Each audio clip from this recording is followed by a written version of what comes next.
So the weather's nice today in Taiwan. I don't know what it is about the weather, but it just makes you feel better. And I hate to do that because I'm the type of person who doesn't like to be affected by outside things, but I guess unfortunately I am. Anyway, guys, here Mike here in Taiwan. It was funny. There's like this egg truck that just went by. You can hear a little bit of it in the distance.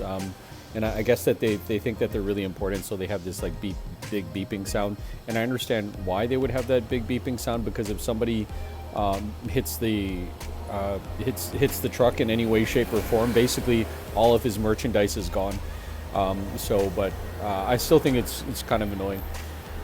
Anyway, yeah. So I just wanted to talk about, in Taiwan, there's like I keep talking about how you can basically do whatever you want. You can reinvent yourself if you want to. A lot of people here, they come here, they teach English for maybe 1 or 2 years, and then they just go back to their home country or wherever they were before. Some people stay. They kind of realize that they have like an easy time here, and I think that that's probably one of the biggest draws about coming to Taiwan, teaching English in Taiwan, is that, as a foreigner, if you're a native English speaker, then you basically have like a really easy time.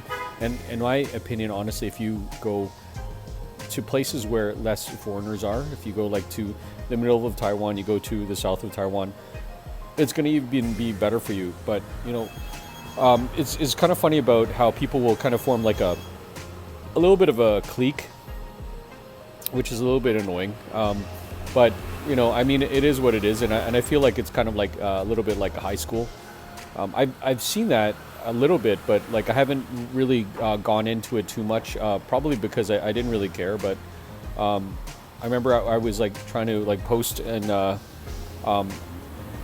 group that was in like the south of Taiwan, like post my video, and then the guy said like, "Oh, we don't want you here," or something, or blah blah blah, and I could see why. Maybe there was maybe I was competition for attention, maybe because he didn't want anyone to pay attention or listen to me.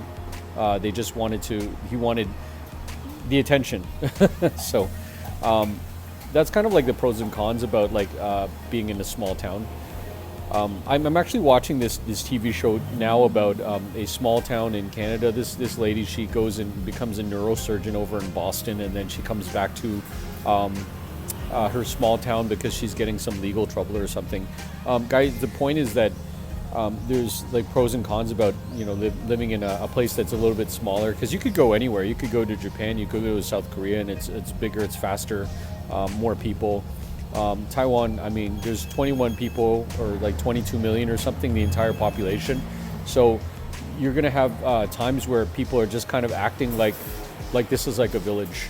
They know the people that they know, and they don't want you to kind of go in there and change things, draw attention, or whatever it is, influence other people. I think that that's probably goes to about like the language, right? Because I've been trying to learn, Chinese Mandarin in Taiwan for a while, but I kind of woke up maybe a while ago, maybe a couple months ago, and thought, you know what, I need to learn it from the people in Taiwan rather than learning it from somebody who's over in mainland China and then get it wrong. But the more and the more that I've been thinking about that and doing that, the more that I realize maybe it doesn't even really matter, because it's like, kind of like how people they try to speak English, and it's like you have British English, you have American English, and so you're trying to find the medium, because if you just dive in and just say, okay, I'm going to speak American English like the whole time,